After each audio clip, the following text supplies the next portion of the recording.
Roger, go for deploy. How ready on a scale of 1 to 10? I am extremely ready on a scale of 1 to 10. Is that on the scale? Yeah.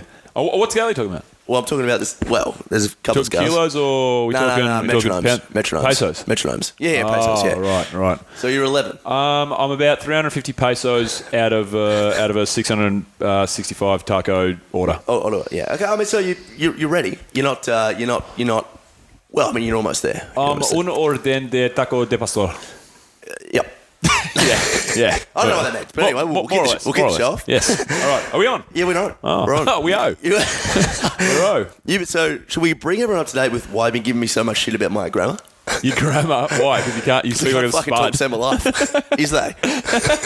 Oh, shit. God. We're in Mexico, guys. Yep, we are. We are in Cici Español Le Pequito Penis Town. You sound really, really loud. Yeah, that was that was the hardest penis I've had in my ears in a long time. True story. I'm coming in red hot here. I'm coming in red hot. So, yes, we are in Mexico. Yeah, we're in. Where are we? Well, where are we now? Playa del Carmen. Mm-hmm. Playa del Carmen. Carmen, San Diego. The beach of Carmen. Beach of Carmen. Mm-hmm. Is that what playa means? Yeah, Players Beach. Okay. I thought all the boys playa in Carmen. You know, they get the getting the mutts waxed. They get the mutts waxed. They get the mutts shaved. They get the mutts hammered. So this show's Andy Armstrong, guys. Tommy knocked up this guest. Out of well, that was so loud. That's really, really loud. Is it coming in red hot? I'm coming in hot. Maybe my my levels are all over the place. Anyway, I'll keep Jesus talking while Christ, you're I'm having a tough time over here. fiddling with my buttons.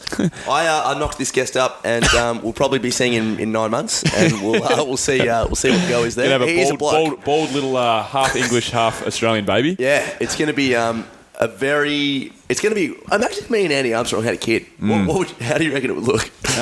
It would look rather gross. Gormless. Yeah, it would gormless. Gormless would be the proper word, I would say. It would come out bald and stay bald. Yeah, that's right, yeah. Look, let's be honest. Didn't have much hair on his head, the old Andy. That's right. And I don't have much hair on the mutts. So, yeah, it'd be weird. But, it'd be all right. Relatively good sense of humour and a stunt coordinator. Yeah. A relatively humorous stunt coordinator.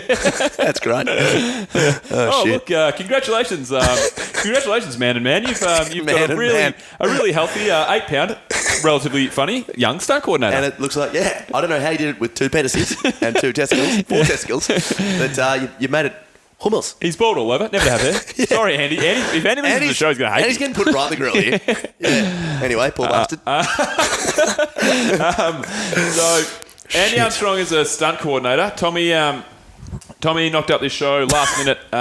Last minute when we were going through LA, we actually got a nice little lift out there. And who from? From the baby mama. That's right, the mamacita. And she'll be listening in. She will be listening in. And we actually went through a whole bunch of. What would you call them? Technical difficulties. Oh, God. Except they weren't difficulties. They were like technical... Tickleties. Fucking just total fuck-ups. What do you mean? Didn't you say tickleties? No, I said technical difficulties. I don't know. We'll have to replay this. Mate, I might be wrong. But Andy was nice enough to put up with our shit. 100%. We used a different computer because I left mine in the hotel after a couple of beers in the straight up the Hamal the night before. And so Andy was lovely enough to have us in his home and put up with our shit for about 20 minutes before we get the show going. And he didn't warm up to us for the first probably 10 minutes, did he? So he was not around us. No. So if you guys get the vibe that in the first 10 minutes that this show is going to be the kaputs, then hang in there because it ends up being quite... Not the kaputs. Yeah. It ends up being the kabuts. Ends up being a great show. Yeah, it's good. He's a legend. He's a straight leg end. He's a straight Lujan. So... Are we going to have any sponsors on the show or you want to just go drink some beers? Should we go? Yeah, we'll just get some Dos Equis. We should be drinking beers right now. I know. Fuck the sponsors. There's a lot of Hokkena over there. Anyway. So, without further ado, we give to you Andy Armstrong.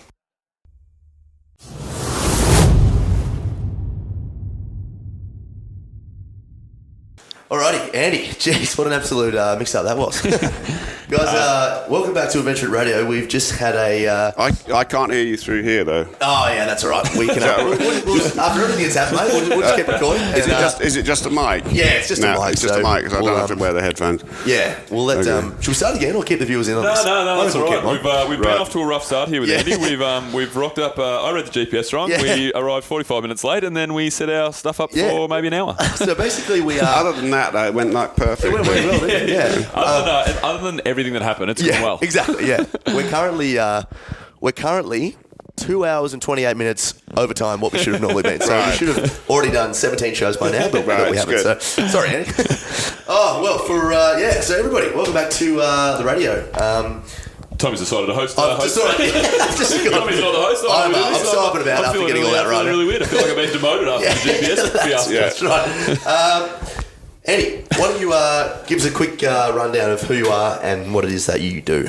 I'm Andy Armstrong. I'm an action stunt coordinator for movies and have been for the last 45 years. Started off in England and I've worked all over the world, but have been based out of California for the last 25 years. Awesome.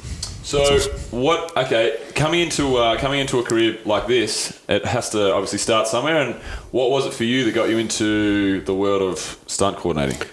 Like most people that have a successful stunt career, oddly enough, we're sort of failures usually of some other career.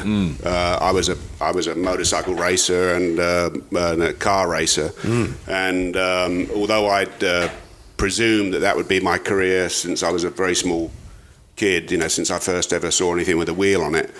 It only a couple of things dawned on me when I was a sort of a teenager. That one was all the successful car racers that I knew came from very rich backgrounds, which I didn't, and that hadn't occurred to me as a young kid, and so I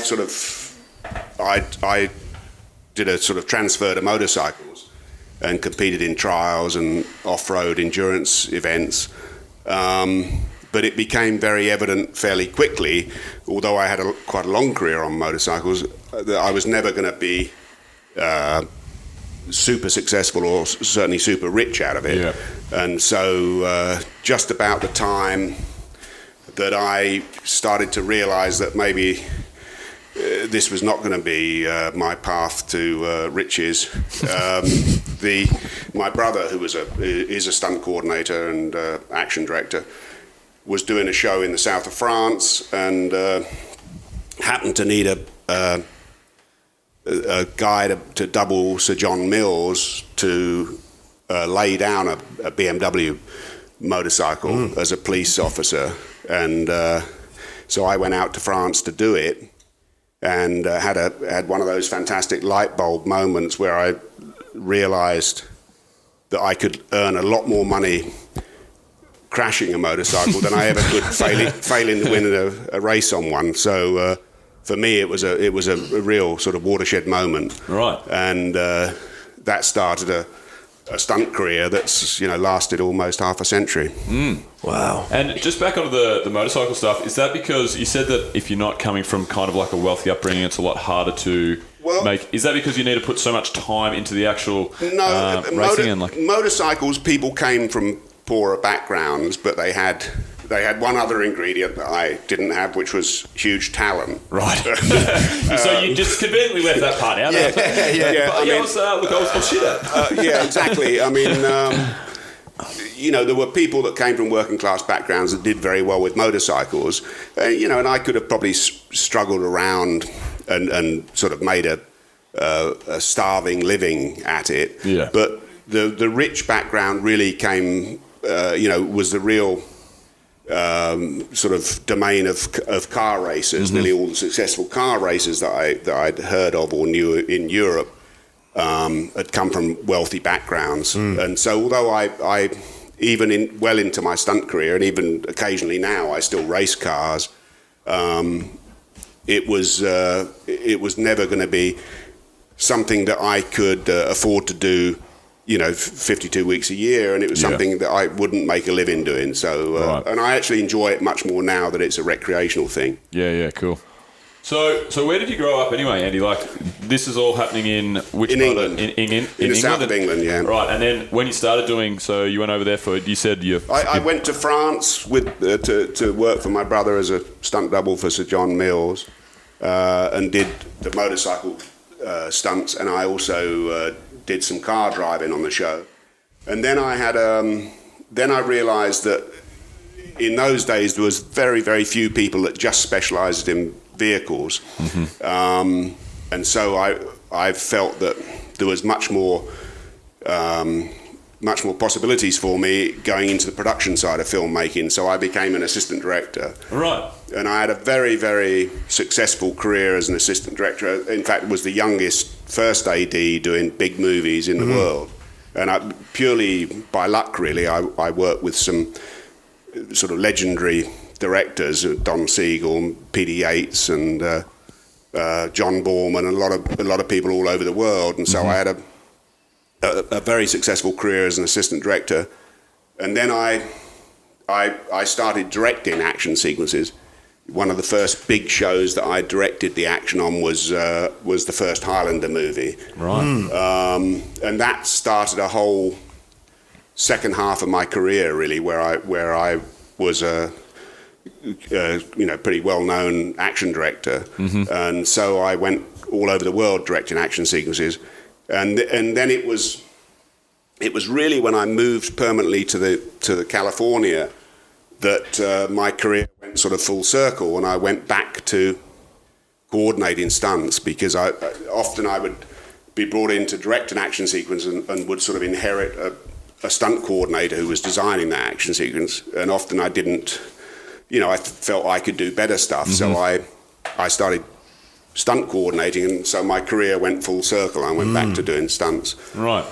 So when you were starting out, how much of this stuff were you doing hands-on? Did you learn the craft by doing it yourself? Like you said that you went into assistant directing pretty early, but were you the stunt guy for 5 years there, 10 years there learning? I was a stunt guy for a very short time at first, and then I became an assistant director. Right. And because I had a knowledge of vehicles, and I'd also studied some martial arts, and I'd done some other things, so there was I naturally was sort of gravitated towards action sequences, and that also led to me directing action sequences. And then from there, as I say, it went full circle, where I went back to coordinating them. And it was really, it was kind of self-taught in some ways, but I was very lucky that I worked with a lot of people that had come from an action background, so I sort of picked the brains of a lot of great people. And so, what are some of the like the projects that you said early on you got to work with some really top end directors? What were the highlights kind of coming through your career that really kicked you off and got you excited? Working, I guess one of the great sort of leg ups I had was working. I was doing a Don Siegel movie. Don Siegel directed a movie with Burt Reynolds and Leslie Ann Down and David Niven. Right. Just a few names. Yeah, not a very good movie. A picture called Rough Cut, but and it's sort of famous for not so much for being a great movie, or not at all for being a great movie, but because Don Siegel, who'd directed, who'd just come off Dirty Harry and a lot of great movies, he was the director on it, and Burt Reynolds was the real star, and was at that time the biggest star in the world. Yeah, exactly. Best Tash in the world. Yeah, good Tash. Sexy Tash. Burt and I became very good friends, and I became very good friends with Don Siegel. And what happened is Don got fired from the movie by a very famous producer called David Merrick. Right. I think I've heard that. And he, because of under the Directors Guild of America, you can't fire a director and bring another director in without the incoming director having some dialogue with the outgoing director. And because of that technicality, Burt Reynolds got Don reinstated. Right. So there was a huge political guffaw on the picture. But because of it, Burt was able to bring his great buddy Hal Needham in to direct the action sequence on it. So as I was already friendly with Don, I said I was the second assistant director on that movie, but I went to Don and to Bert and said, look, if Hal's going to come in and direct the action on this, I want to go with him as his assistant director.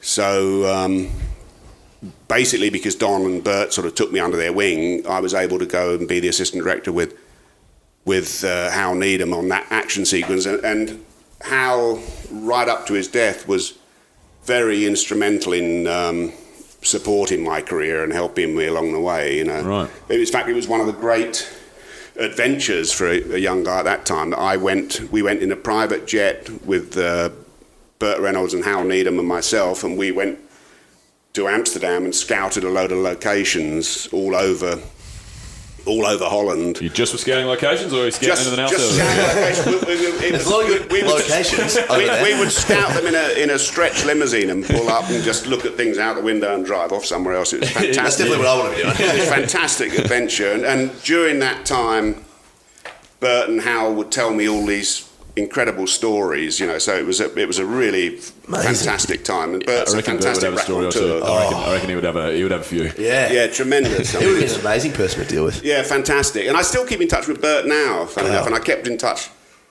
with Hal right up until his death. In fact, Hal was one of those people that no matter where I called him from, anywhere in the world, he would always call back, and he's only not called me back once, which is, right. When I called and I realised that when he didn't call me back, I knew there was an issue. And he probably had a heap on. No, that was he died. That was it. That was the end of it. That was the last one. That was the last. That joke was in poor taste. No, but it was a funny character, and the last of those sort of legendary, crazy action guys. And Bert was a fantastic guy to travel with and to do things with. I mean, he's just a tremendous fun guy. Well, how much of this? So nowadays you're just directing action sequences for the very big movies. Mostly I design and coordinate them now. I mean, I in a way I stopped. Apart from a few very special projects, I stopped directing them and just concentrated on designing and coordinating them because I found, particularly on the very big shows, that there was a lot of politics when you were directing a sequence, because often, what happens is a big studio picture may pick a young director to direct their movie, but has never done any action before. So then the studio sort of issues them with a person like me that has a big background of action, and so you become this weird relationship where you're doing a lot of the fun stuff of the picture, and there's often resentment builds between the main unit director and the second unit director. So when there was a chance to direct the action on the second of the Amazing Spider-Mans, I actually turned it down to stunt coordinate, because I wanted to just concentrate on the sort of technicalities of designing the action. So you so in that case, you like the architect that's designing the house, and then you just hand it off. Have fun building this, guys. Yeah, cool. And we designed and built some very special ways for Spider-Man to move and things. So it was a tremendous thing to it was a huge thing to do it, and quite honestly, by the time it comes to direct it, it's a lot of the fun's gone out of it. You know? So that's good. So do you So you just said how you're thinking about the ways for Spider-Man to move and all that sort of stuff. Is it just in action sequences, or are you doing things as well, like the actual? A little bit in both, actually. A little bit in both, because the funny thing is, when we were first approached for the first Amazing Spider-Man up until then, Spider-Man, all his movement was very computer generated, and it was very sort of artificial. And so I had one of the first meetings with Sony, and I said, yeah, absolutely, we could make him move more realistically and make it feel more organic. Yep. But I must say, it was a complete lie. When I came out of the meeting, I had no idea how we were going to do it. Fake it till you make it. Fake it till you make it. And it definitely works. We just did it here for the past 2 hours. And I set up a team in a warehouse in LA, and we we studied ways of making Spider-Man move. But one of the first things I did was look at the old Spider-Man movies that they'd done. And it didn't look realistic, but you couldn't immediately say what didn't look realistic about it. And it became very obvious afterwards, and it sounds absolutely elementary, but it really wasn't. And in that I looked at Spider-Man swinging, and he swung down, and then he swung up, and he swung down, and swung up. And it was only when I brought in an Olympic gymnast and put up 2 parallel bars and saw the gymnast do a giant swing and another giant swing that it became absolutely obvious what the issue was, is that the computer-generated Spider-Man moved down and moved to the bottom and then moved up and moved down, but it was all at a constant speed. When you saw a gymnast do it, it's a violent drop. He drops and pulls. We put a G meter in his pocket, and he pulled almost 3 Gs at the bottom, and then he went up and up and up until he gets negative. Yes. And then he pulls another bar and drops down. And it was the rate. It was the variation in speed that didn't look right. Yeah. So once I knew that, then we built mechanical apparatus that we could travel him along, and basically we built a big long traveller.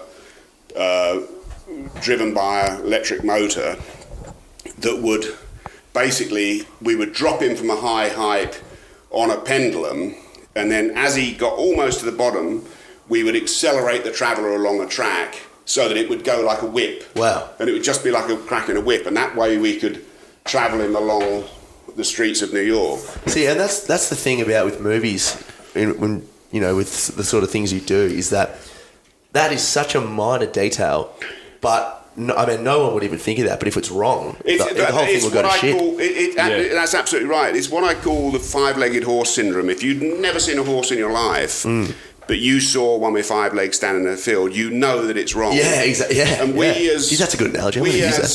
As humans, just like any other animal, we can see something that, even if it isn't doing something that we can do, yes, we know if it's correct with gravity and with nature. That's right. Your eye goes to it. Yeah, because you see nature every single day. Yeah, because you see it every day, and you can.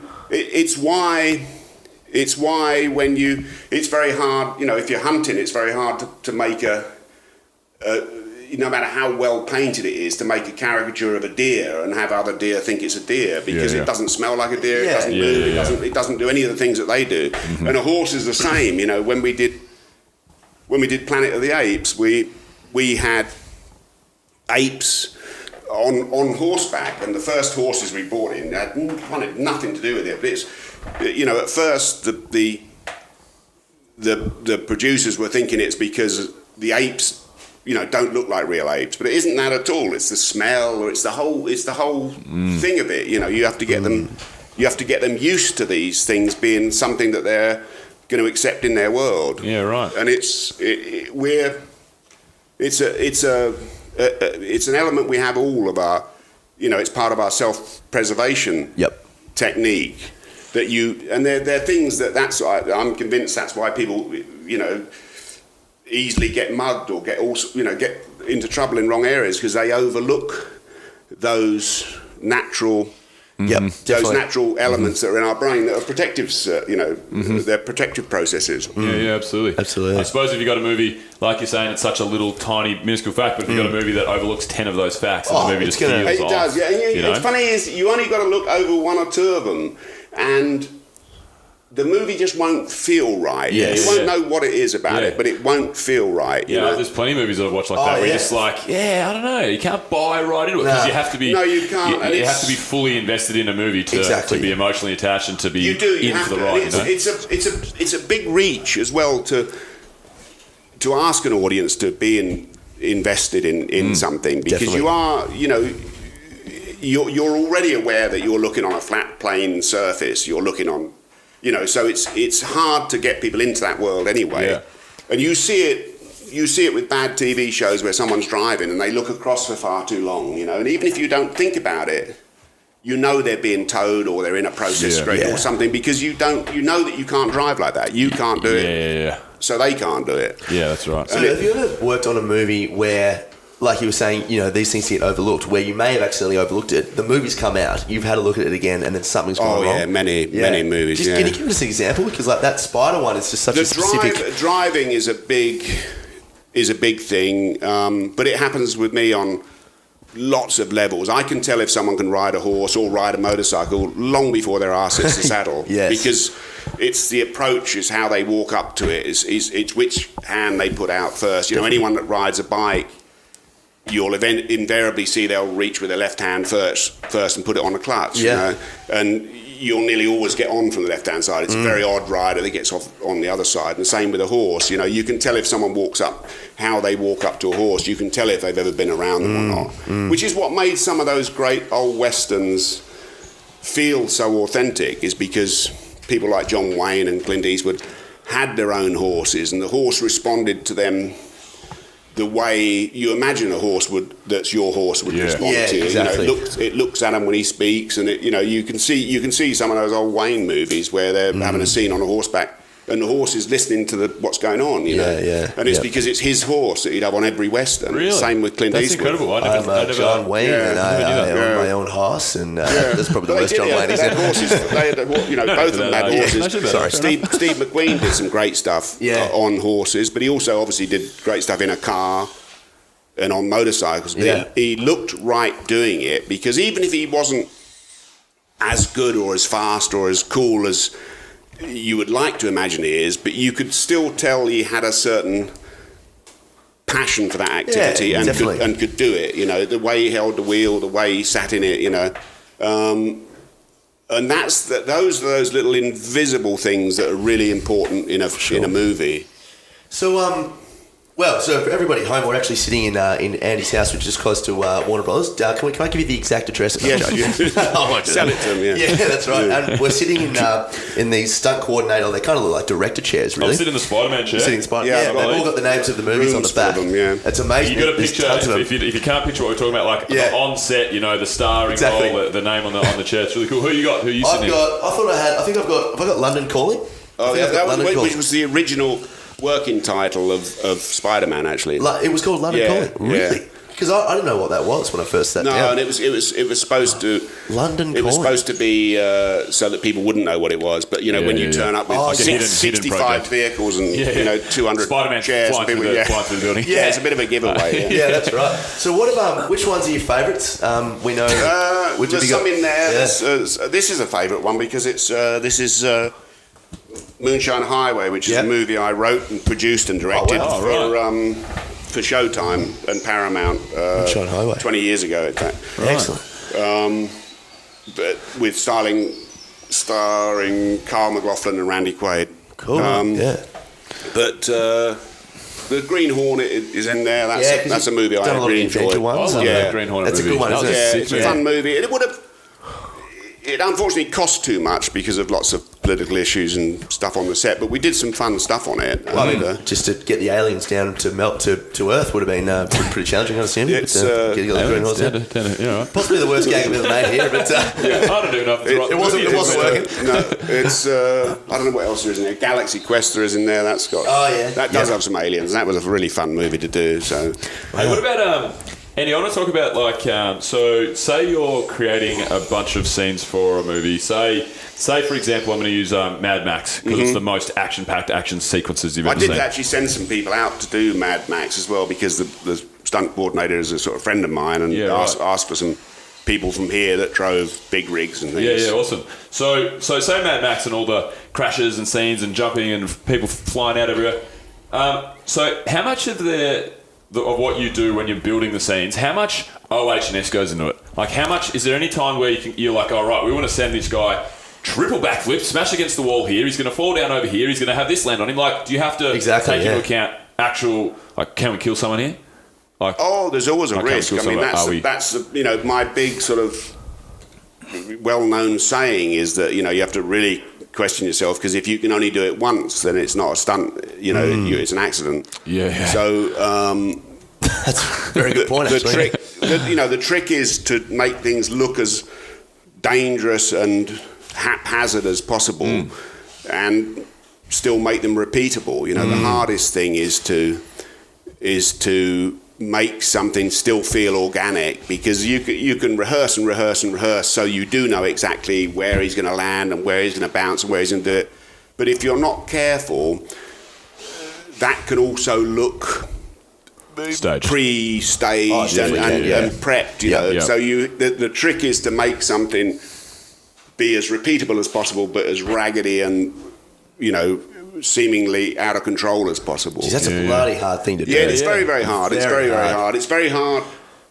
But again, it's something that I always feel an action movie should work to people and should play well to a crowd that aren't action necessarily aficionados. It should play well. You know, one of the big complaints I have with a lot of movies is that fights look tremendously rehearsed. Yep. And they look terrible. You know, anyone that's put one of those sort of fights together has never seen a real bar fight. Yeah. You know, because they don't look like that. You know, they look scruffy and they look. You know, people don't. You don't land every punch. No, you don't land every punch. That's the big thing. I mean, you don't land every punch. I mean, I had a big, and that's it. You know, if you look at someone like George Foreman that had a tremendous percentage of landing punches, but his ratio is still less than 60%. Yeah. Which means there's 40% misses. Doing nothing. Yeah. And I had a big discussion,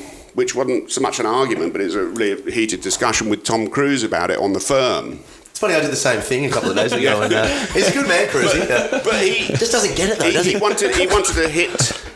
You know, he wanted to hit every time on the person that he was hitting, and the reality is that isn't, especially if you're in a frenzy, that isn't how it is. You're lucky if you land 1 in 10. Absolutely. Yep. And you know, in reality, if everybody landed the punches that you see in sort of Western bar fights, everyone would be dead. You know. That's you true. couldn't stand that many hits, and so that's a big thing of mine. I like to try and make things look organic and look real.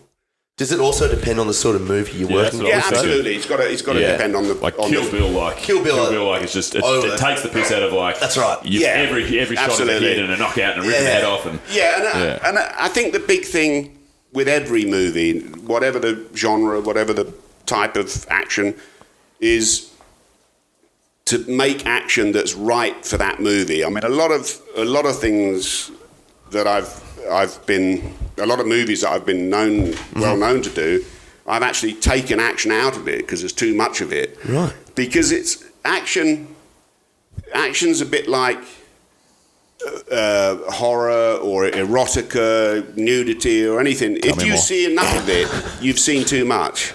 You should always be wishing you'd seen a bit more. I definitely feel the same way about porn. It's very, very important, because anything, whether it's porn, whether it's violence, whether it's horror, if you see enough of it, it's instantly boring. Yeah. And absolutely. you must never see enough of it. You must always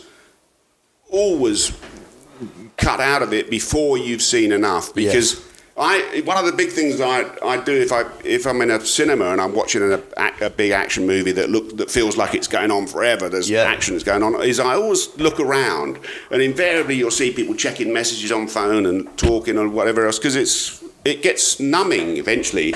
You know, even if you're a big car fan or whatever, you can only crash so many things, or it stops being any threat, because there's no, you know. I mean, that's my big fear with some movies now, where, you know, cars jump out of planes and through buildings and all sorts of things. It just goes on and on and on and on and on. And you feel, well, Fast and the Furious kind of style there's movies. no risk to anyone, because you've just seen them fall thousands of feet, so you know they can't get hurt. That makes perfect sense to me, 100%. But how does Mad Max fit into that? Oh, I think Mad Max is very, very good, because it's huge, but it still feels organic. I mean, I had some problems with the storytelling of it, but that's another thing. Is this Fury Road?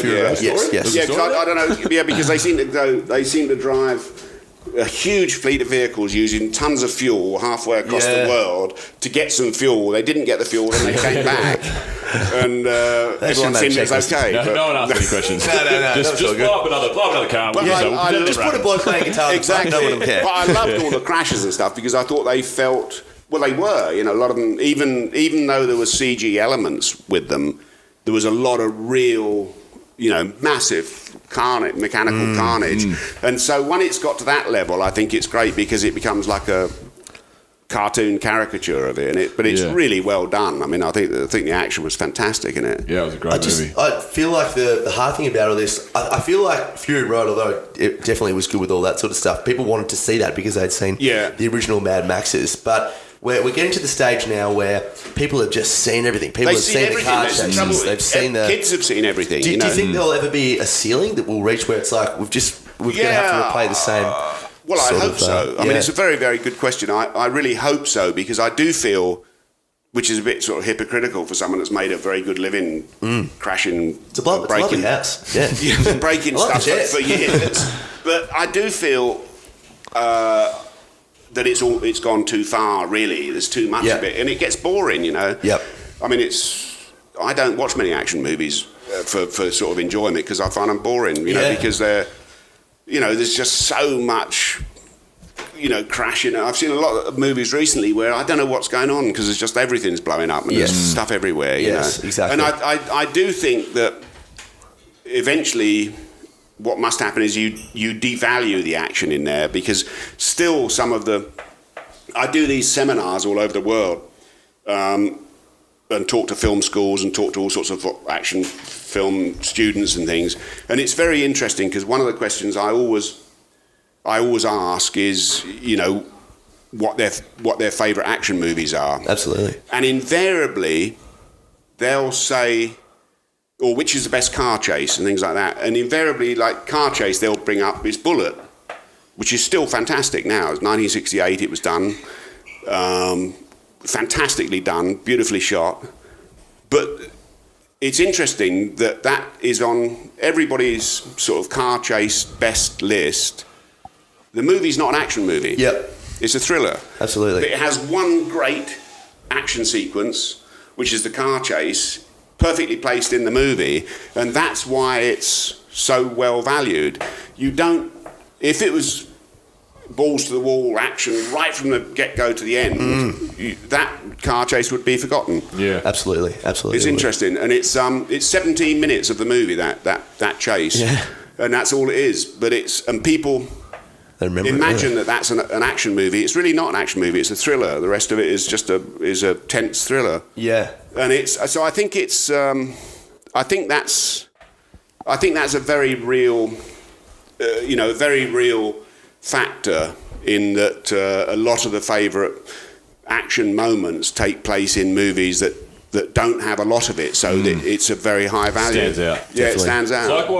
It's like why when Michael Bay got the role to do the new Ninja Turtles movie, and it's like, you're just going to blow up some Ninja Turtles now. Like Michael Bay's, for me, like the Transformers movies. Yeah. The first one was alright, but they're just too much action. It's just huge. It's insane. It's just bang, crash, and everything. Do love that, but you're right. You need to have those ups and downs. Yeah, I read all the sort of blurb on the internet, and there's people really looking forward to the next Fast and Furious, and a lot of friends of mine did the movie. I mean, I must say, the one of them 2 or 3 ago, it took me about 5 sittings to get through it because I had no idea what was going on. It's just every time I put it in, the disc was more stuff crashing and going off, and there's Vin Diesel wandering around. I don't know what's going on in it, And I felt the same about the Transformers movies, And I felt that the tragedy of the Transformers, I think 1 or 2 ago, is that there was a ton of visual effects going on, and in amongst that visual effects was,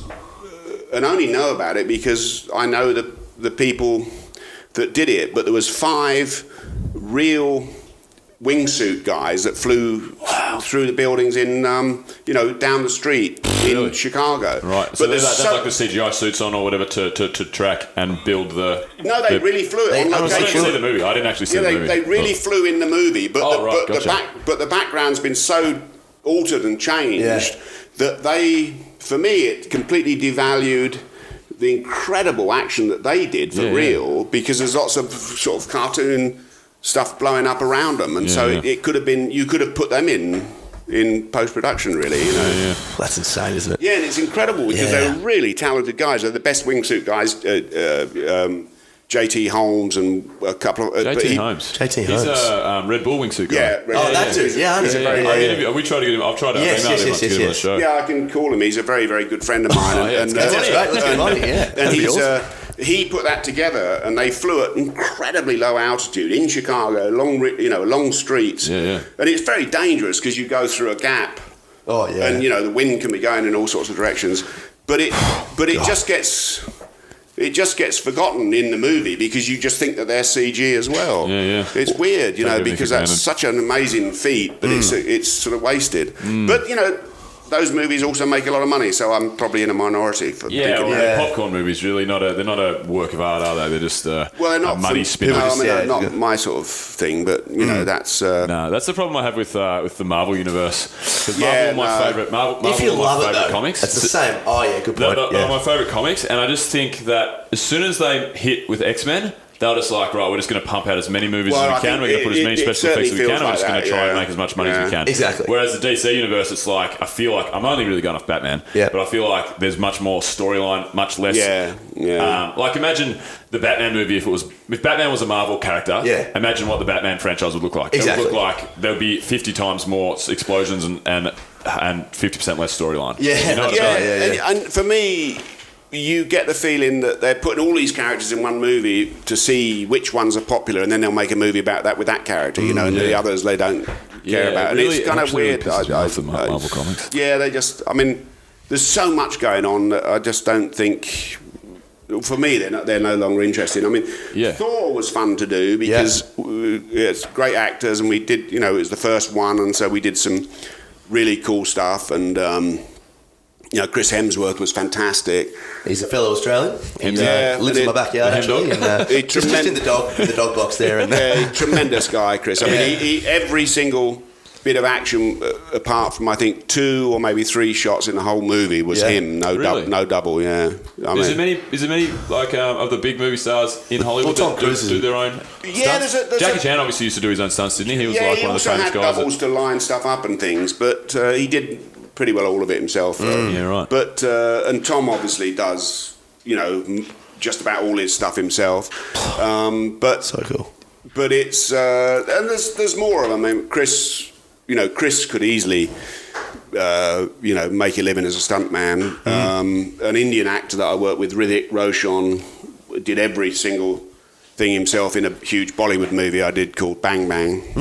Good name. And he did everything himself, Yeah, right. In fact, the first day I shot with him, I shot all the action sequences, and that's a movie I did direct the action. But the first shot he did with me was jumping off a 6-story building on a line. And when he came back up, I said to him, if you ever want to give up your day job, I've got, I can use you. Was it a stunt, or was he just? If you want a reduction in your salary by no, he's a major, a huge Bollywood star. He did everything himself. Going Did he down. upset his life, or was he just? No, he's amazing. I mean, amazing athlete. Yeah. Amazingly controlled about stuff. He could change change what he did. He was just, like a really good stuntman. In fact, much better than most of the stuntmen I had on the show. Jeez, that's huge, isn't it? Cool, but tremendous. But also, there's been a lot of those. I mean, Andrew Garfield did a lot of stuff as Spider-Man. Yep. I mean, I had some great doubles for him for the specific things, but he did a lot of stuff himself. But Chris and Hrithik, the Indian guy, were I mean, they genuinely could make a living as a stuntman if they wanted to. I mean, Chris is phenomenal at He's a big boy. remembering moves and being accurate and being safe and doing stuff. I mean, really, really good stuff, and a pleasure to work with. He was great. Yeah. So I want to take you back to something you mentioned earlier when you said that you go and you do all your talks at the film schools and so on and so forth, and you always ask what the people's favourite action scene and action movie are. I wanted to bring that back to you and ask you that question. Like, what are your... Obviously, especially being in the industry, what are the movies that you look back on that you're like, that's the epitome of an action scene and that's the epitome of an action movie? They're probably nothing very... No big blockbuster movie, really. I mean, one of my favourite action sequences for a fight, it would be something like like Point Blank with Lee Marvin, you know, moving from the 60s, late 60s. Don't know that. Because I think it was tremendously, you know, the fight made you wince and felt painful, you know, it felt feel every punch. Dangerous, you know, because I think that's a big problem with me for fights and things. If they don't feel like someone's going to get hurt, and the same with car stuff. Unless it looks and feels to me like someone's on the ragged edge of control, and it feels like if accidents happen, they've got to look like an accident to me. You know, I loathe these sort of car chases where you can even the half-wit in the audience can spot the crash that's about to happen. Yeah. I loathe that sort of thing. But the big thing, I guess, is I don't really like action movies. That's funny. Yeah, really? Yeah. No, I don't. I mean, given a choice, I don't. I don't.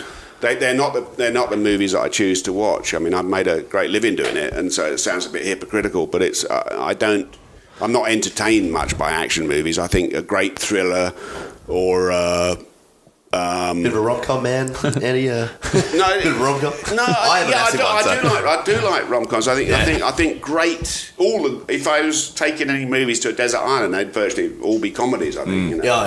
Things like Arthur and 10 and that movies that I think would last forever because they're with very clever, funny people. You think it's a little bit of the. Like I had somebody that stayed with me on Airbnb that had been working in a mango plantation. Of course. And I was like, oh my God, I fucking love mangoes. And they were like, yeah, so did I before I started working there. No, I think that's absolutely the sum of that. Do you like mangoes, Yeah, maybe I should get a job at a mango plantation. Maybe. Pays well. Get paid mangoes. But yeah, I think there is certainly some of that. Yeah, I do feel...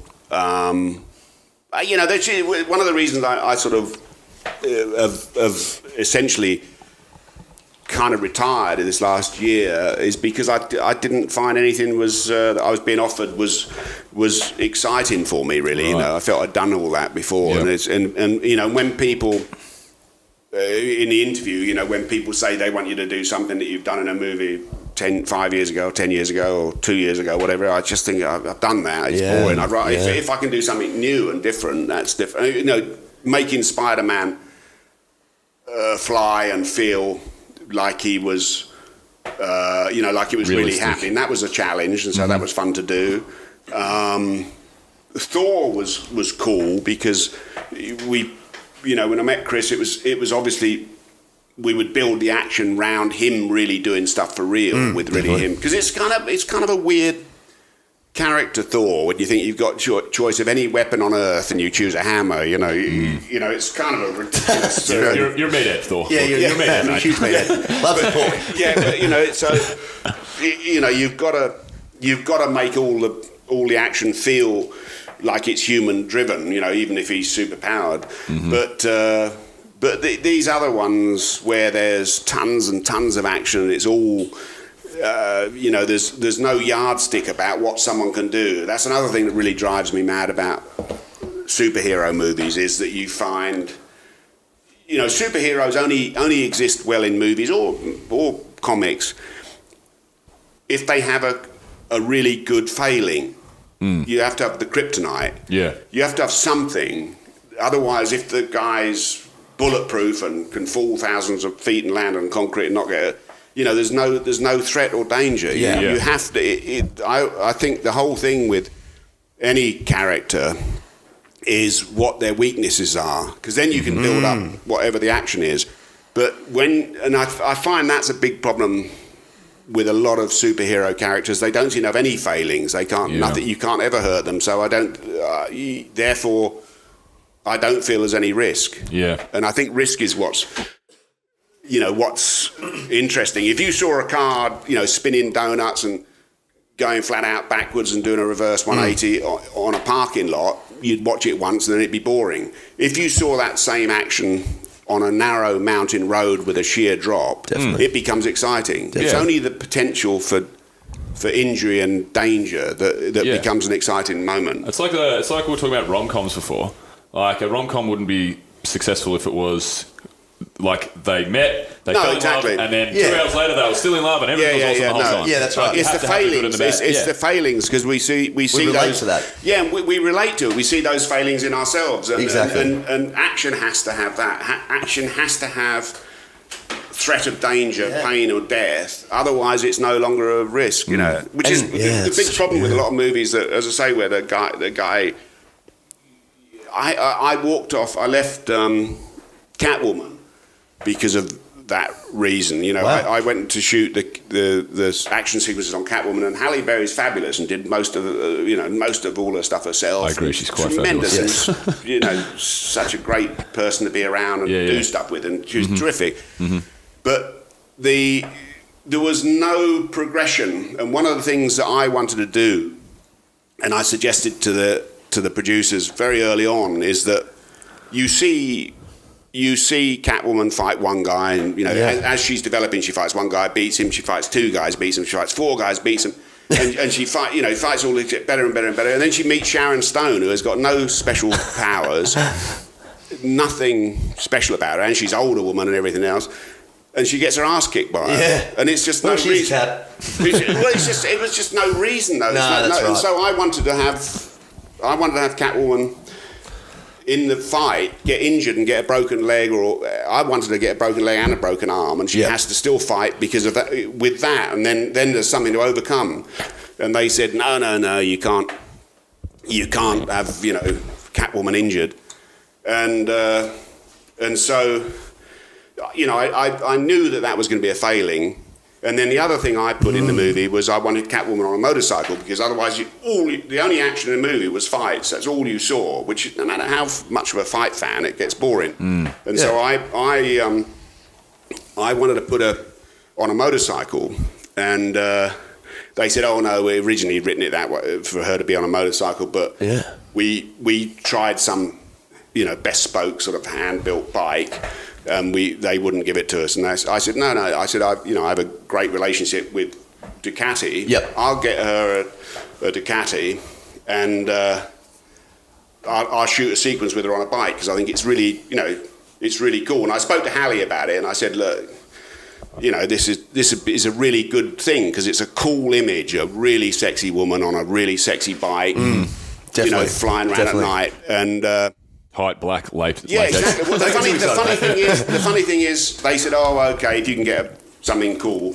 And so I quickly called my buddy at Ducati and said, "I got Halle Berry, tight black leather, and she's going to be chasing around doing cars and chasing cars." We're going to come around. And I need a bike now. Yeah. I need two of them, one for each unit. And I chose a particularly. An S4 RS Ducati Monster, and it was great because they said, okay, we'll have two of them to you by Saturday. Yes. And I shot a sequence with her pulling up where she robs a jewel store or something. She came up on the bike and gets off, and it was really sexy image. She was she looked great. The bike was black and silver, and it was terrific. And I never got a chance to shoot the rest of the sequence. Because the producers were always saying, oh, they weren't interested in it. No one wants to see Catwoman riding a bike. Anyway, we had a row. I eventually left the movie. Right. I just said I wasn't. I just thought the stuff we were doing was uninteresting. Sure. Yep. It was probably a bit arrogant of me, but still, I left it. And I remember it always bothered me because I got on really well with Halle, and I liked a lot of the people. So it sort of bothered me whether I'd made the right choice.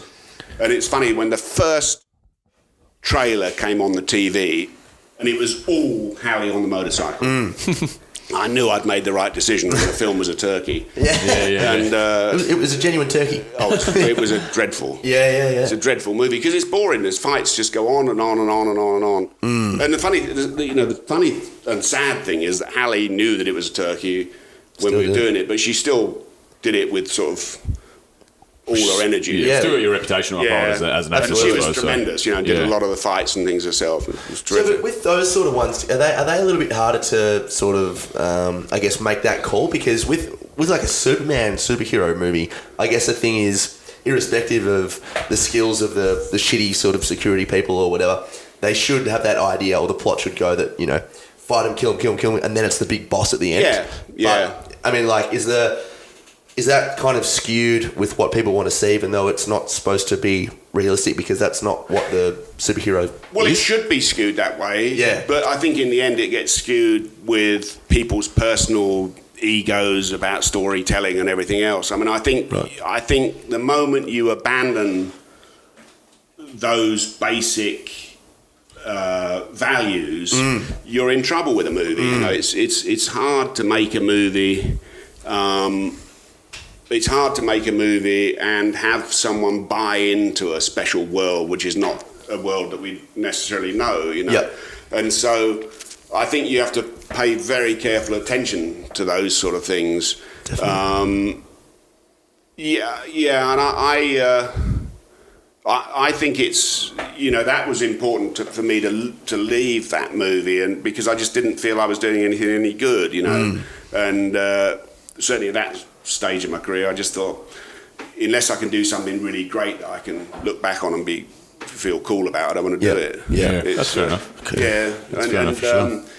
You know, it's a sad thing, because I think Halle Berry as Catwoman is a fantastic opportunity to do something really cool. That movie, done properly, that movie should have been a huge success, and should have been an iconic character that every little girl wants to be, like the kids, the nerdy kids that grow up and want to be Spider-Man. It should be just the same for Catwoman, you know, because it's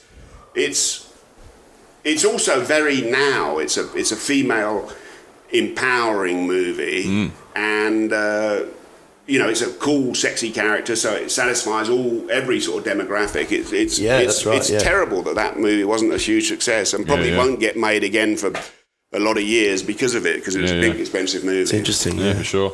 So with the fact that you're in the film industry, Andy, do you find that? And I'm going to use another example. I have a friend who's he's a sports analyst. He's basically a professional punter. On cricket and football, and he makes a really good living out of it, whatever.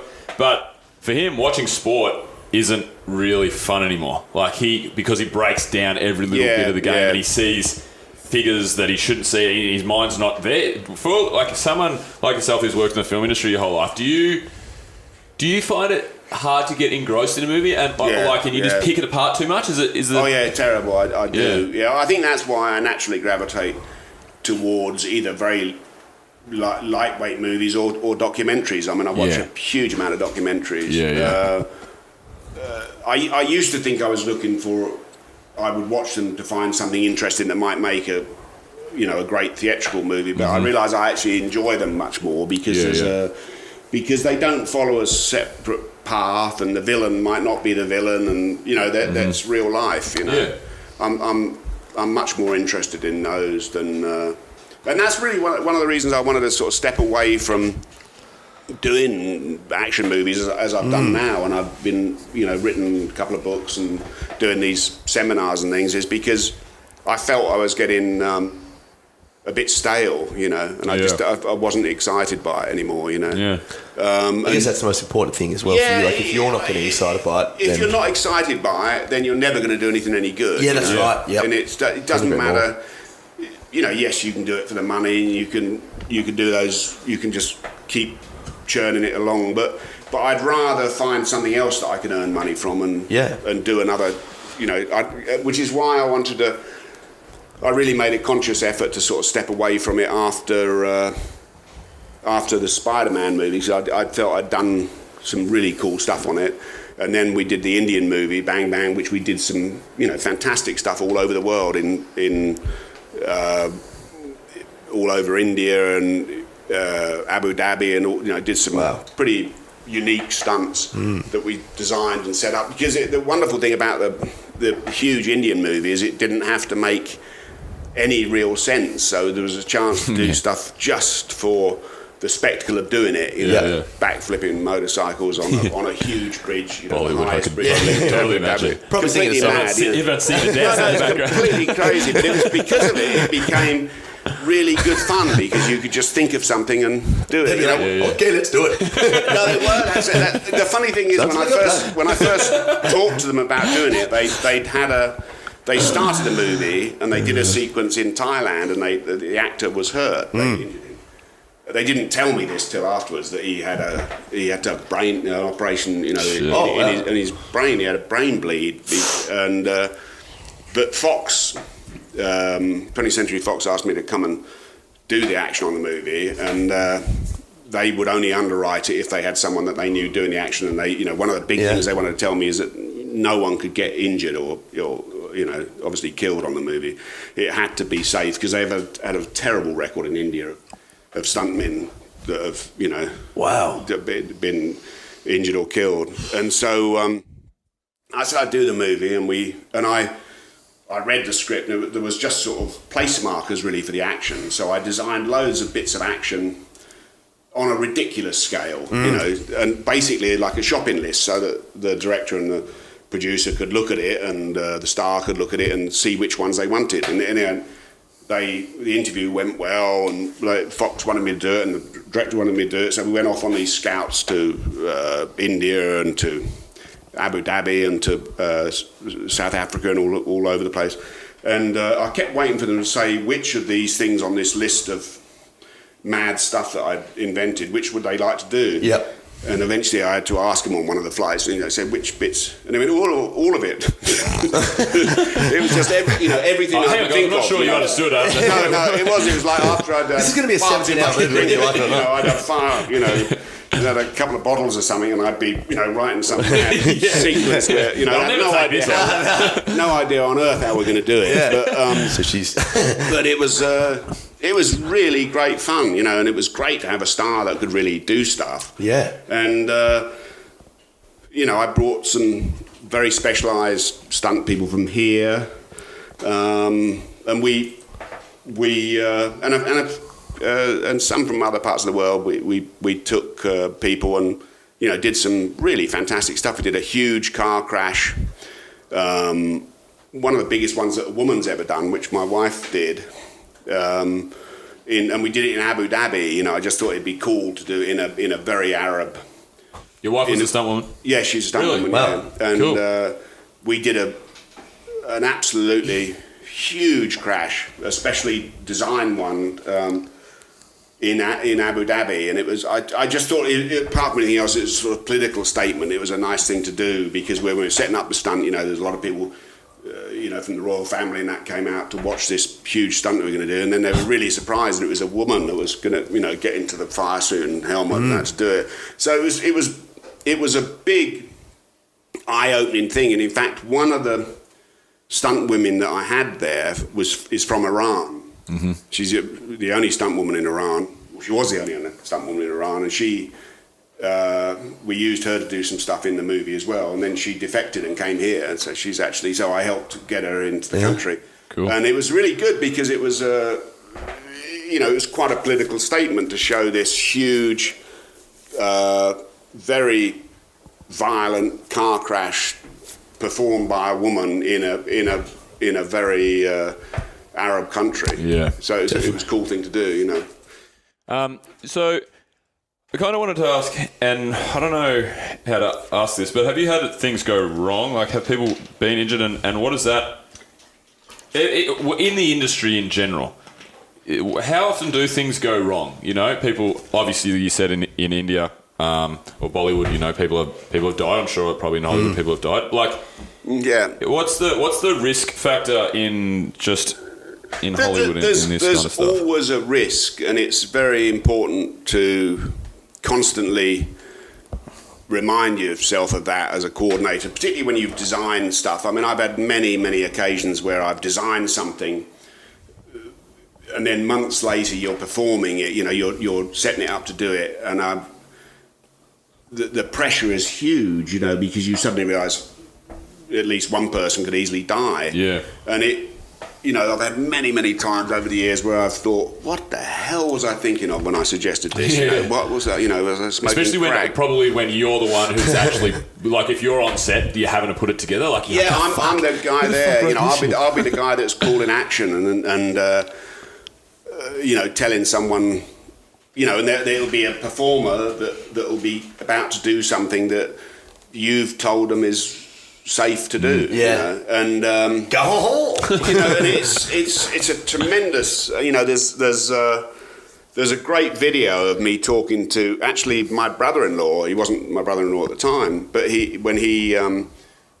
there's a Metallica video, which is a theme song from one of the Mission Impossibles, where we designed some very, very big stunts for each of the members of the band from Metallica to do. Cool. And one of the ones that Lars was going to do is he's running along a building and he jumps through a window and it's 46 floors and he's on a single cable. So Jay Caputo, my now brother-in-law, did the stunt and I'd set it up, and it's an interesting thing because there's a famous bit of video where while I'm in an interview talking to Lars about it, a PA came up and said, "Where do I want the ambulance?"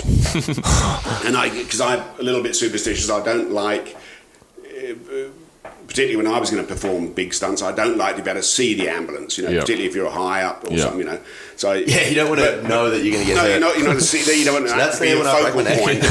But in this case, I said to the PA, it doesn't matter where you put it, because if he goes 46 floors to concrete, I want to meet the medic that can help him, because that's so true. He won't need an ambulance. He'll need a hose and a broom. Yeah, that's right. And that was being recorded at the time, so it's quite a funny bit of. But it's especially for like Lars Ulrich from Metallica. It's not a stunt performer, one of the best stunt performers in the world. It's not even a stunt performer at all. Yeah, and it's huge. I mean, there's a funny side to that story is that I negotiated a fee to pay the stuntman that was going to go out the window, and the producer at the time thought this sounded a lot of money, and so I was riding up with her in the elevator at the time. And when we got to the floor, the window had been taken out that he's going to go through. And we're walking over, and she couldn't get within 10 feet of the window. And I said, no, come and look over. You see, because in the end, it doesn't matter whether you pay him 10 grand or $10. If it goes wrong, it's irrelevant. And she went, no, this is fine. No, it's fine. Couldn't even get near the window. And it's... Miss Cusi. It's... Yeah, but I remember driving home that night and pulling out of the parking lot. I went to sort of look left and right, and I couldn't move my head, and it was just from tension. Oh, yeah. And you realise at those times that it's such a huge responsibility, because you've got someone's life in your hands that you're going to... Yeah, 100%. And you have to... I always ask people before some big stunt, who the next of kin is, whether they've got any allergies to medication or whether they've got any, bits in their body that they don't, that they haven't told you about. Because if you're going to go, if you're going to suddenly go into emergency ward, they need to know all that. Yep. But luckily, in my career, I've not had anyone die, touch wood, but I've had some fairly big injuries where you're sort of visiting hospitals. But actually, the worst ever injury, though, on sort of my watch was to myself, really, where I broke my back in 5 places. Really? Jeez. And it's a good lesson that I talk about in the seminars to stunt coordinators, that why I feel very strongly that you shouldn't stunt coordinate and be the performer, because if I'd have been just coordinating, I would have talked the performer out of doing exactly what I did, which was I'd rehearsed a car jump several times and landed it perfectly, and then right before I went, when your adrenaline's up and you're already pretty amped up, the director had said to me, let's just try and do this once, because it's so it'd be good if it's really good and we only do it once. And it was sort of ego kicked in, and I thought it was one of those things, I'll fucking show you once. That's right. And it was it's one of those moments when I was in the air, and I obviously went much faster and much harder, and I was much higher in the air. Just a dude. I was do everything that I instruct people not to do. But there was no me to tell me not to do it. Mediator. And I was in the air long enough to think, this is going to hurt. and even to have a second thought to think, well, maybe this won't hurt. Maybe this would be a big the big one, Fade to Black. You know, so you almost got philosophical. You're like, what is life? Well, it's like it's sort of ridiculous, you know, because it was a Wile E. Coyote moment where you just sort of, you go into the air and you stop and hang there for what seemed like 20 minutes, and then you have a gravity attack. Well, I thought Wile E. Coyote was CGI, but apparently not. No, and I could have played him. Yeah. But it was, it was a massive learning. Well, it was a reaffirmation of something I already knew, and it was good that it's only myself that is the example of it, you know, because it was a massive injury, and it sort of shortened me up nearly an inch in height, you know. Really? And the funny thing is, I used to be married to one of the country's sort of leading neuro doctors, you know, and so I had to my daughter had to make the phone call to her to say that that I'd done this. Mum, you're not going to like this. No, exactly, and That's a bit shorter. I had all sorts of specialists. We're getting divorced.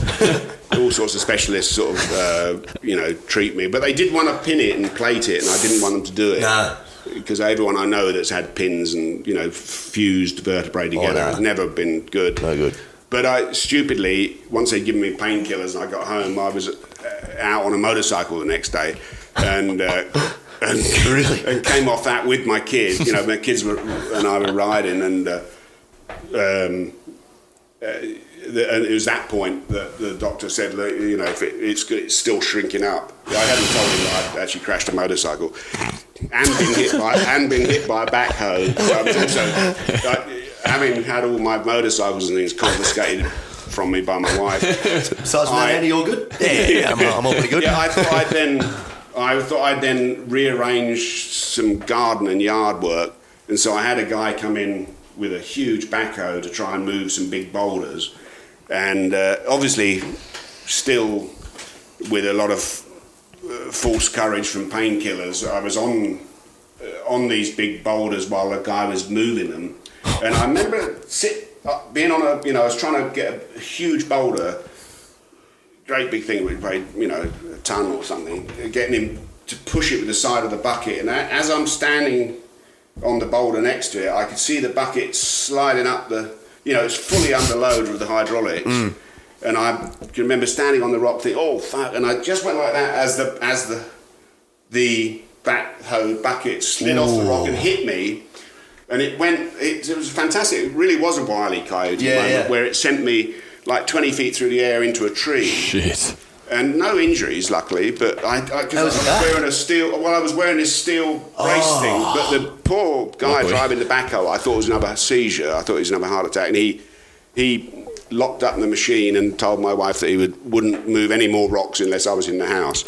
So did you get that on film? I think I've seen that in a Quentin Tarantino movie. No, it was quite a colourful moment. So I was after that I was sort of banished to bed, and fair enough.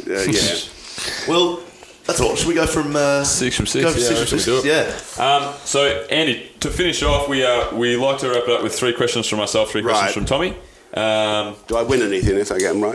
You win a new bag. I've got a new bag in my bag. I've got a really lovely paperweight here. You can have this chair that is yours.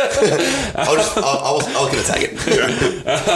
All right, so my first question is, I am going to assume that you're a well-travelled man anyway, so my first question is your favourite travel destination on the planet. Can be a small town, can be a continent, can be anywhere. I think parts of Italy, probably any of the little towns sort of south of Milan. South of Milan. Okay. Nice. Cool. I like it. My second question is your dream travel destination. So again, somewhere you haven't been, can be anywhere. I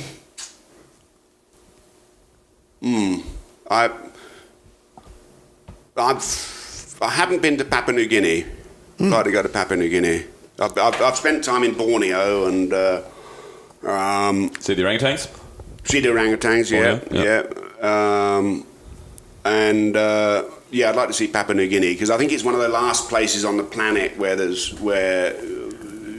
they don't sell McDonald's and I think there's precious few of those places left. Oh yeah, for sure. Crazy. I'm lucky. I've been to the Arctic, and I've worked on 6 of the 7 continents in the world. But I think Papua New Guinea is probably the last place that we haven't screwed up in some way. Right, cool. We're going to Papua New Guinea with Adventure Fit in April. Bang. Dakota Track. Really? Quick plug there. So this is Adventure Fit Radio, the podcast of Adventure Fit Travel. So we're actually going to Mexico tomorrow for a trip to take a bunch of people through Mexico. So we actually have... Fantastic. Where in Mexico? We're going to Yucatan. So this is the first foray into Latin America. So I've got... I love Mexico. Mexico's fantastic. Yeah, it's my favourite. It's my equal favourite country with 2 others. I've done the Carrera Panamericana, the car race that goes from Tuxtla Gutierrez in the... it goes to Tuxtla Gutierrez right down from the Guatemalan border. Yep. So it's 2,000 miles, the whole length of Mexico. What was the old Panamericana highway? Yeah, awesome.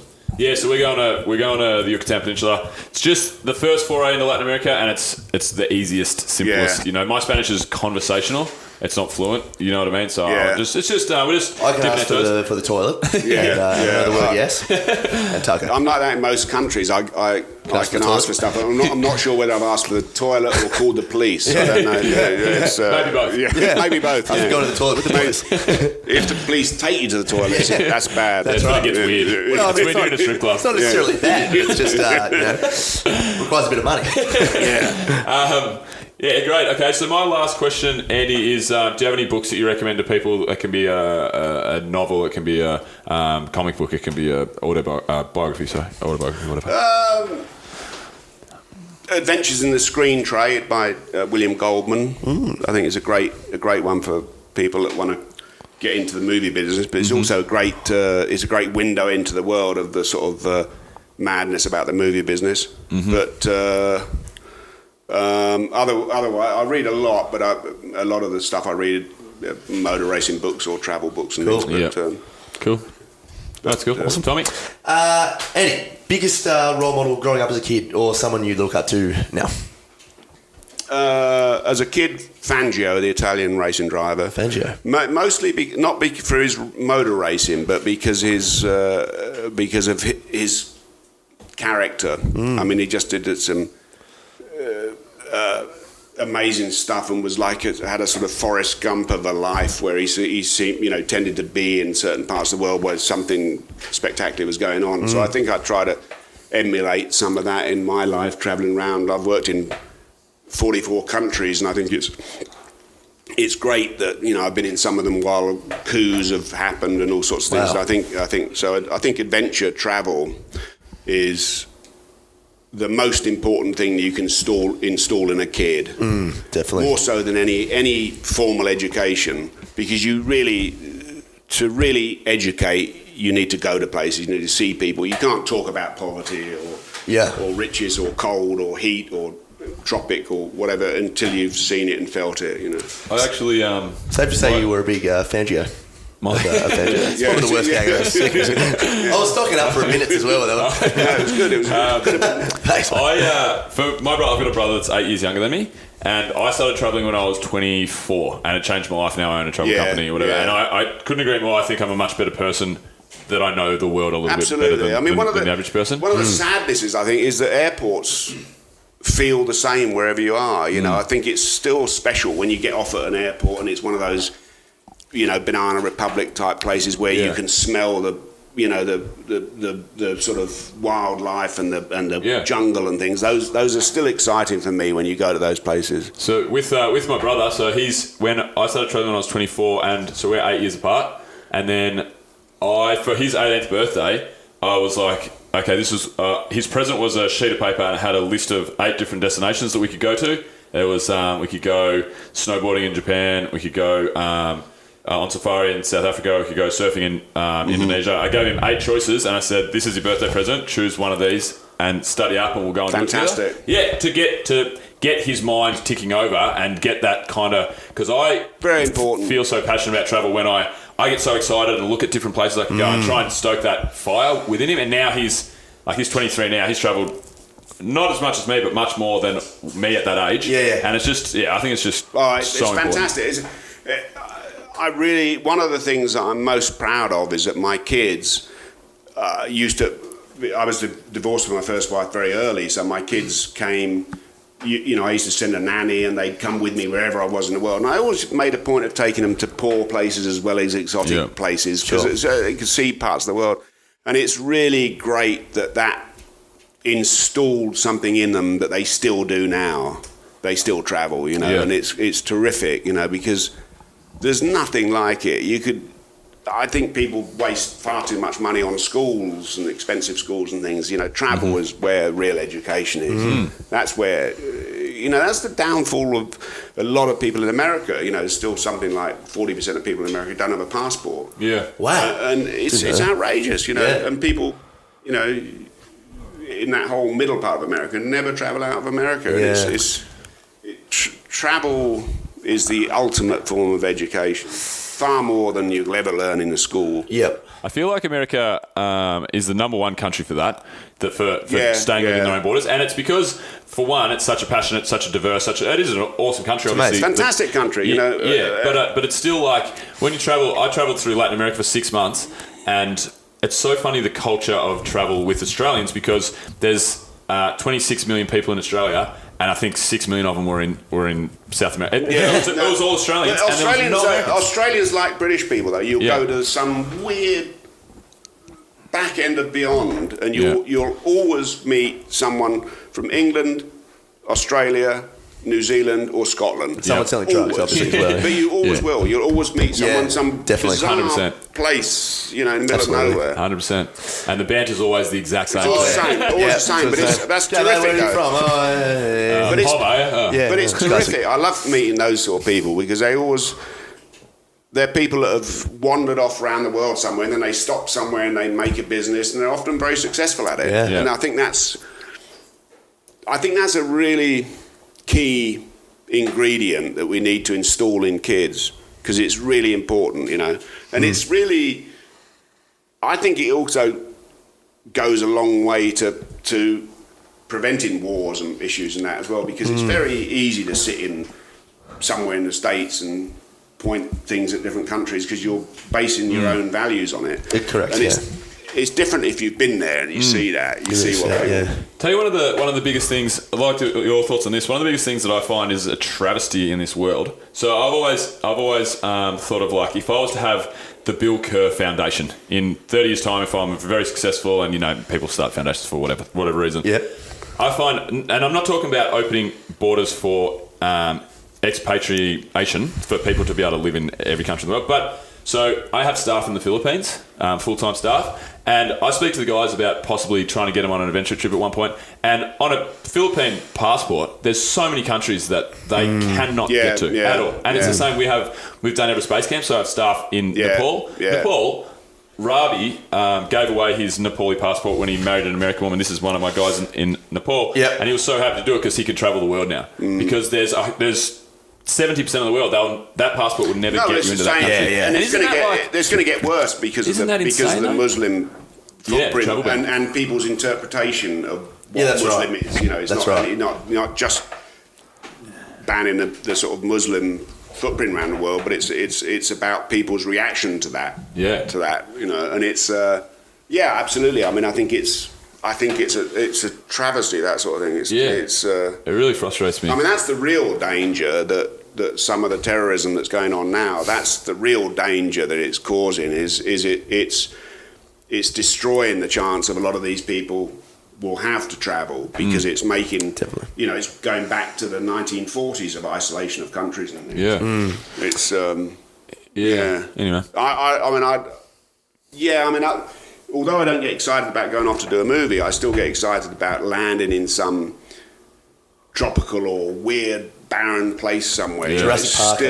Still exciting. I mean, I've spent some time in Borneo and wandering around, and it's places like that are still. You still go wow. When there's things that you're not in Kansas, sort of thing. It's definitely. I had this conversation with somebody just over the last couple of days. Like, I've travelled. I did quite a large trip in South America, 6 months, and I've done also a 3-month trip through Europe. Yeah. And the difference of my excitement levels. Of course. So I had a great time in Europe. Don't get me wrong, because I had a bunch of my friends, and we were just going to have a great time wherever we were. Yeah. But I've seen Victorian architecture. Yeah, I've seen yeah. Edwardian architecture. That's With the stuff that you see in places where I feel like I'm actually really out of my depth, or not out of my depth, but in totally different culture shock. That's what gets me excited for travel. I'm developing a TV series at the moment to do in Brazil, and we were just down in.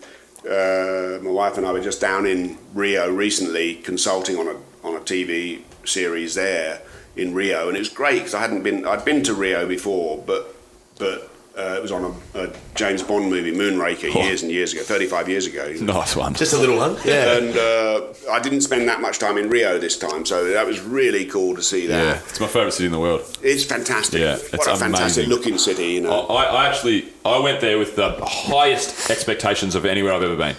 And I'd also been in Bolivia for 3 weeks, and I haven't been to Bolivia. I want to go to Bolivia. Bolivia's great. Yeah, It's absolutely amazing. The salt flats, Uni salt flats. Uh-huh. It's just I also want to go down in South America. I want to go down and ski in Chile as well. Yeah. Yeah. So I went to Brazil with the highest hopes to Rio. With the highest hopes for any city that I've ever been to, and I was also really sick for 3 weeks in Bolivia, and I said I've got to just get out of Bolivia because I'm not getting better here. I was on all these antibiotics. I'm just going to go sit on the beach, or I was going to have to go home because I'd lost 12 kilograms. And so I went into Rio with just these high expectations. It had to save my life, basically, save my trip, and it blew all of my expectations out of the water. Place. Fantastic warm people as well, you know. It's easy to it's easy to think about the crime and everything there, but God, there's a lot of great and warm, and you know, it was really, we had a lot of fun down there recently. It's just great. So I'm looking forward to trying to get a series going down there. What's the series? They do a lot of these television series which are like sort of glorified soap operas, really. But we, I want to try and introduce a real action series to them there, Gotcha. but make it something that they can shoot. I just executive produce or something. It's a sort of cop show, Yeah, cool. Well, I actually did karate for 14 days, Andy. So if you ever need a stunt coordinator, besides yourself, never know. I mean, it's. I may not have the most pretty face. There's one of the things I loved about Rio is that, or Brazil generally, is that it's a real. The people there are mongrels, really. They're from everywhere, There's people from every walk of life and every colour and shape and everything. It's one of those few places in the world where they really the melting pot has worked, sort of thing. I mean, some parts of the world it just doesn't work. People look, it doesn't. Genetically, they don't look like they've, it hasn't worked at all. But Brazil is, just got these fantastically attractive people, and it's just stuff goes outrageous. on. I actually unbelievable. This is what happened. So I was over there when I was single and 24, oh my Andy. God, yeah. So I walked into Brazil, and I was there for about 2 weeks, and I walked in there, and I thought to myself, all right, this is fucking unbelievable. We're on. This is because of the amount of beautiful chicks there. I thought this is crazy, and then about 3 or 4 days in, I haven't had any luck with any of the women. So I'm thinking, geez, this is pretty good. I hope I really get to score one of these beautiful Brazilian women. And then about a week in, I was like, all right, fuck, get me out of here. This is too much. This is too much to handle. So you end up getting a bloke. Well, I swear a lot of people would go there when a shit story in there. When their baby smiles at them. So we'll go to number 2 now. So Andy, what do you like to do in your spare time when you have some downtime? I do quite a bit of photography. I'm a very bad painter. Good. I do sort of, very rudimentary art. Rude or rudimentary? Well, both actually. I would say both. Yeah. No, but other than that, travel really. I mean, I like to travel. I mean, we go to a few of the car races around the world because I have a connection with Red Bull, so I go to a lot of the Formula One races. Wow. And we often, the European ones, like you're saying about Europe, it can be less exciting. One of the things that we do there is we often rent motorcycles in Europe. So when we last went to the Spanish and Italian motorcycle Grand Prix, we flew to Milan, and then we picked up 2 bikes, and we rode from Milan to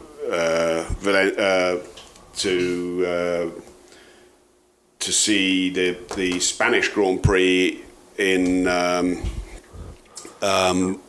Spain. Valencia. No, I'm just trying to think. No, Florence.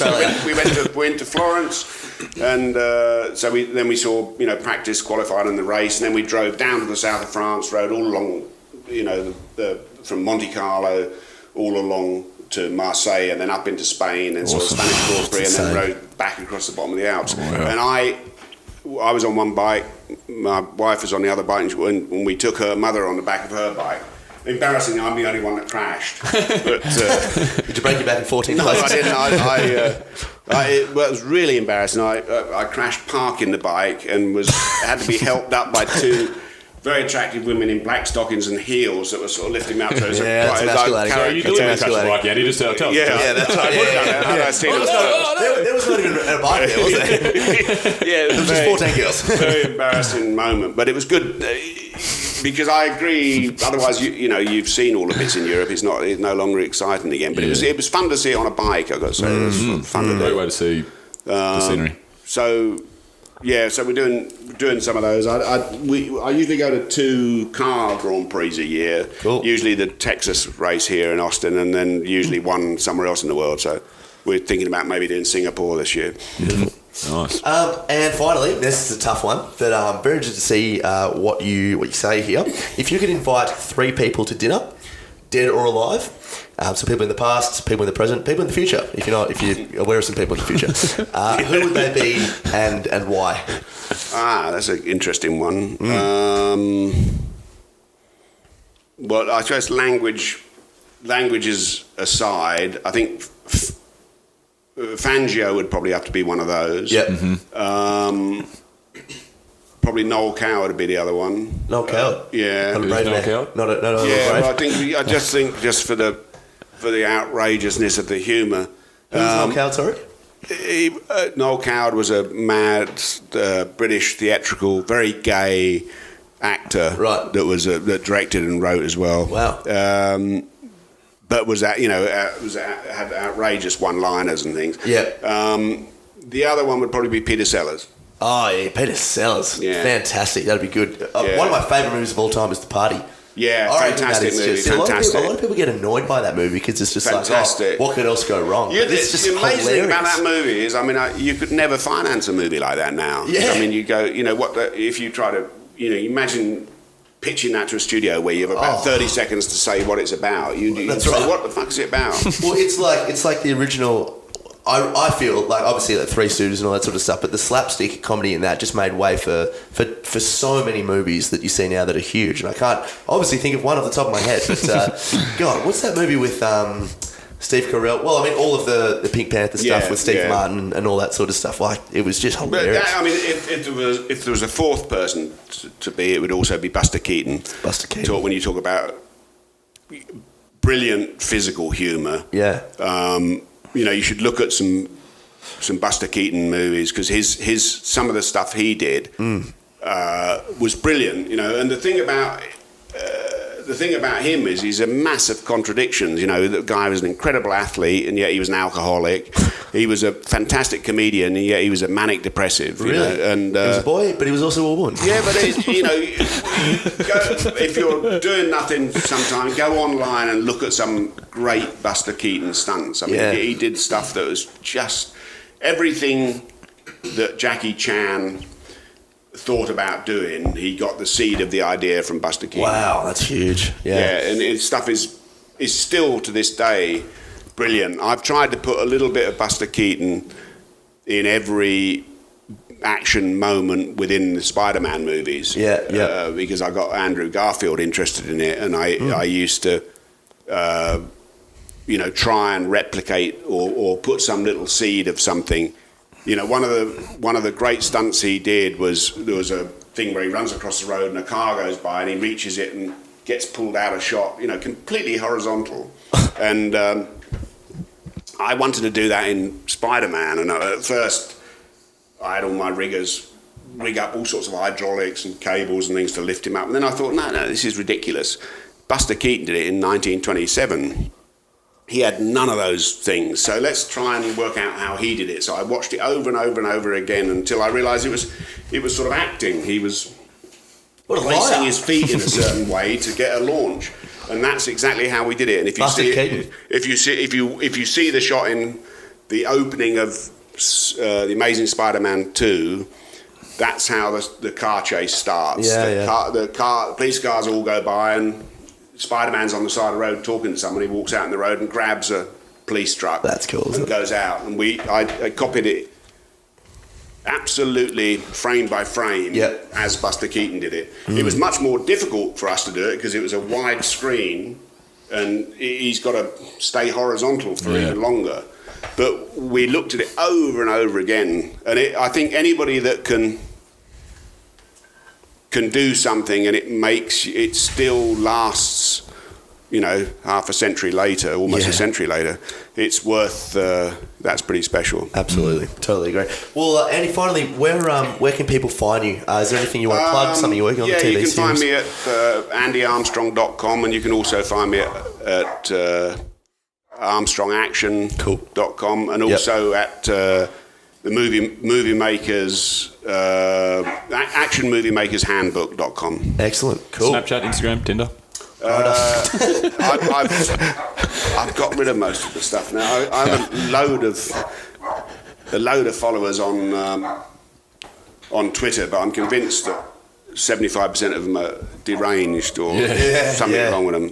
People are weird, aren't they? People are deranged. And Facebook, I'm convinced everybody that follows me on Facebook is a serial killer. There's a few out there. Right, It's a serious issue. We won't go to it now. It's all those things that... I used to be a serial killer.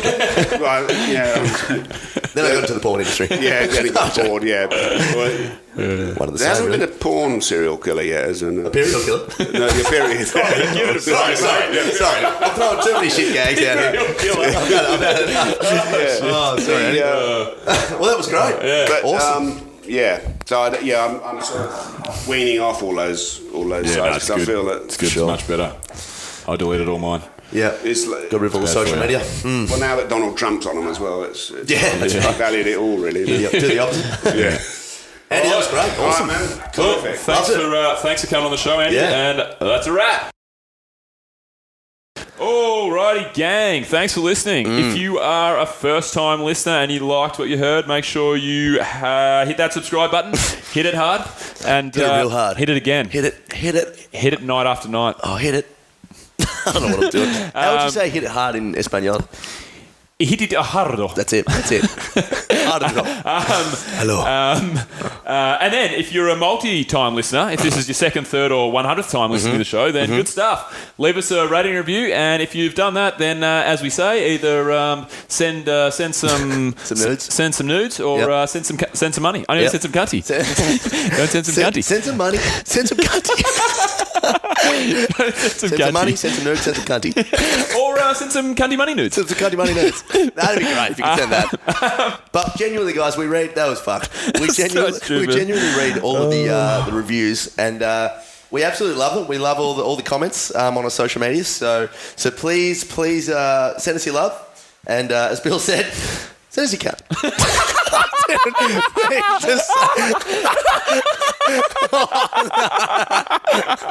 didn't say that. I definitely did not say that. Shit. That is. Oh no. Oh shit. That's atrocious. See you next week. Yeah, bye. Roger, go for deploy.